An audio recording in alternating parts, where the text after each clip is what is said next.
सतरंजा उचलाय का सतरंजा उचलाय आणि आता तुम्ही दारू उघडायला तयार नाही. साहेबांची रॅली आहे पण स्वतःच्या घरून पेट्रोल टाकून गेलो तुमच्या रॅली. 200 लोक मागतले 400 आणले. बरं लढू नको बोलू साहेबा सांग.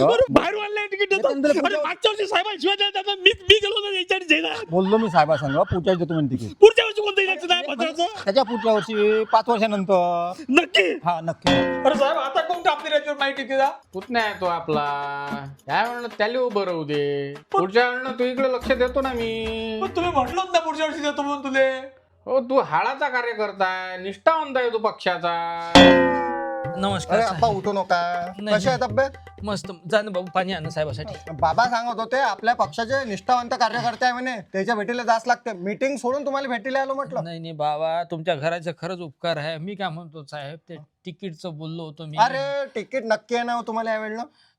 नाही आता माय तर वय गेलं बाबा पण तिकीटचं काही झालं नाही. तुमच्या नातवाले देऊ ना. नाता नक्की द्या ना नक्की तुम्हाला. बा. धन्यवाद बाबा. जाऊ द्या हे फळ खा तुम्ही. काय होय केळं. तुमच्या बाबांनी हेच दिलं होतं आप्पाने हेच दिलं आता तुम्ही हेच द्या केळं.